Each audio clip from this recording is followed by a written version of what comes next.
Hi everyone, this is Marcy Lamberson, and today I'm going to show you how to make a very simple glass bead stand. There are very few things that you need, but one of them is a little piece of mandrel, which is what I use, part of a bent up 1/16 that I place inside of the glass. This is one of the bead stands that I make, and let me just show you. Here we go. See, it just sits right on top. Holds it up straight. It's great for photography, display, or just whatever you want to use it for. So anyhow, this type of bead stand is what I'm going to make today. This one is made out of transparent clear, and then I just dip it in some mica powder because I think that's kind of fun and it's kind of neutral. But we aren't going to make this exact one today, but like it. So what I need is a piece of mandrel. Usually I have some bent up 1/16. This is just a small one that I keep cutting on. And you need some cutters. And everybody probably has their own style of cutters. But here are a couple that work. One of my students figured out that these memory wire cutters work well. So that's one thing for 1/16. But the ones that I usually use, I save these for my memory wire. But one of the ones that I usually use is from Midwest Tools. And these are Midwest Tool hardwire cable cutters. And if you can read right here, I wrote it down so you can take a screenshot. This is what they look like. And I just stick it through. What I like about these, I'm a lefty, so I need to switch hands. What I like about these is that you don't have to deburr afterwards. They come off with a clean cut. So I just hold it with both hands. Snip, see how easy that was, and you get a little piece. And I only use small pieces in the glass. I don't want tall pieces of metal. I just want it to be able to hold on to the bead and have a little bit of a grip. So this is even larger than what I usually use. I use smaller ones. So one more time so you can screen capture it. There you go. Those are what I use. Two different options for cutting your 1/16 mandrels. Ha! I thought it would be good to be organized today. And for your viewing pleasure, because I have a messy desk, I added some of the glass that I am currently testing for Creation is Messy, just because they're really pretty colors. Okay, so the tools that I need a pair of mashers. You don't need big ones. You just want to be able to cover approximately the size of the bead stand that you're going to make. And I have some old little pliers, needle nose pliers, and what I use these for is for adjusting and placing the mandrel into the glass. And I use a 1/16 mandrel for wrapping the glass on it.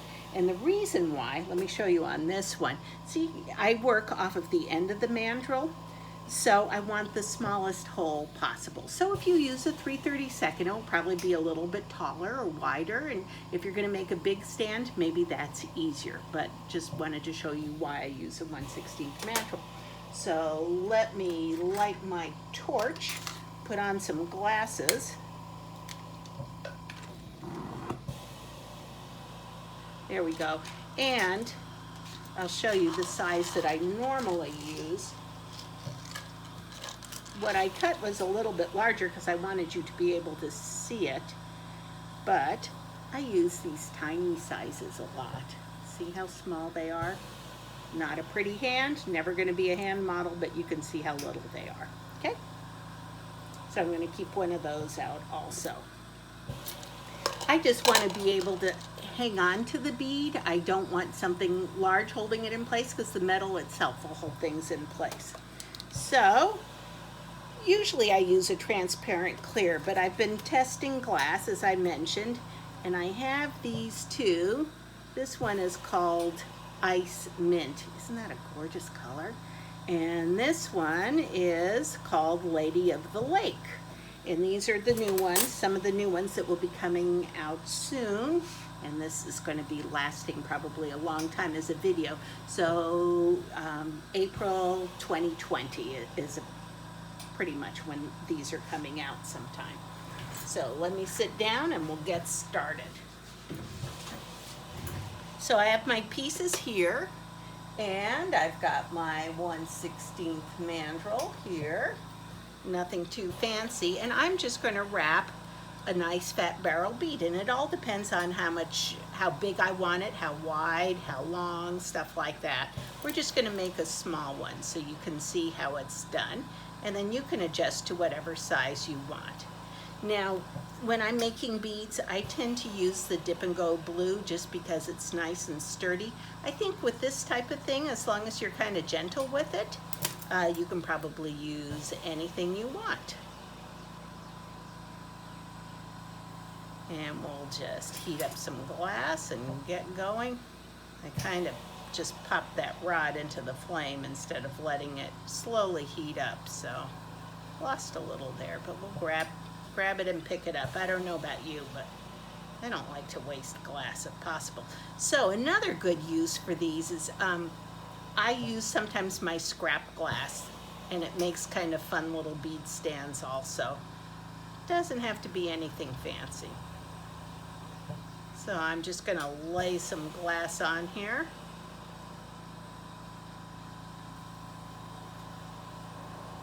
And not everybody makes beads the same way. This just happens to be the way that I do it. I'm working right now with just a small torch, nothing fancy, but I love it, my miner. I've had it for almost 20 years and it's just been a real nice torch to have. And I'm putting some glass, and I'm going to go off the end of this mandrel.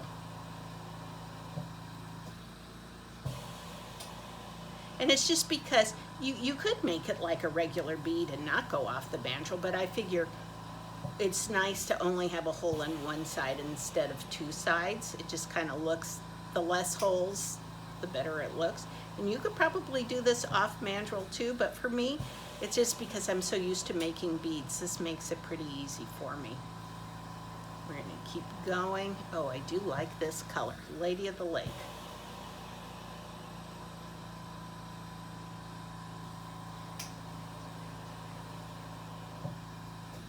And we're just adding another layer. I want it a little bit thicker, then I'll heat it up and marver it. Oh, I forgot to mention that a marver is a good idea. I have a torch-mounted marver, and then I have another kind of marver that I use. It's just whatever you have that you like works fine.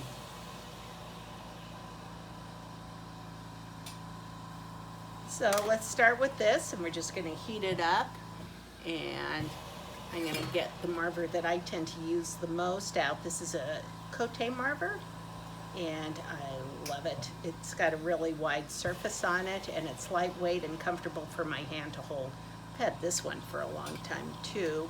I had gotten this one at Blue Moon Glassworks in Austin one time when I was teaching there, and I just love it. This end is a tiny bit smaller. A lot of times I'll make these asymmetrical, and the reason why, this one's symmetrical, so I'm going to have to put my metal piece off center. I can't put it in just where the mandrel is because it won't go through far enough unless you make a really thick one. So sometimes I'll purposely make it just kind of a funky shape, which I think is kind of fun also. And then it's easier for me to place the metal piece in it. And just give this a little shot, and I'm going to barely warm it up, and then I'm going to flatten it. And I think these were from Graceful Customs. I'm not sure. Pretty sure though. So I'm heating it up to a nice little glow, but not too hot, and I'm mashing it, making sure that it's even all over. And I'm just going to let it cool for a second while I get my pliers. And I pick up the very end of this while it's cool and just make sure I've got it nice and tight, and I'm squeezing my pliers. If you can't keep squeezing them, maybe you can put them into a locking hemostat in advance or something and have it ready to go. That might work too. So I can see through this translucent glass just where my mandrel is, and of course you can figure it out if you're using opaque glass. And what I'm going to do is I'm going to heat up just the end of the mandrel. See how you can go from the side or the top and just get it orange? And then I'm going to heat up my glass where I'm going to place the metal. So it's turning, see that color? Kind of a nice glow to it. I'm going to heat this back up. Heat this up nice and hot, hot, hot, hot, hot. And then I'm going to place it in there, not where the mandrel is. And I push it in and I gently pull up just a tiny bit to make sure it's in. And then the next thing I do is I look at it to see that it's straight up and down and straight up and down this way. And this one needs to be adjusted a tiny bit. So what I'm going to do is heat this back up from the bottom, warm up my glass, keep it warm, then heat up where it is, and just make sure one more time, because if I heat up where it is, where the mandrel piece is, then I can do any more adjusting. Okay, we're all set. We've made a bead stand.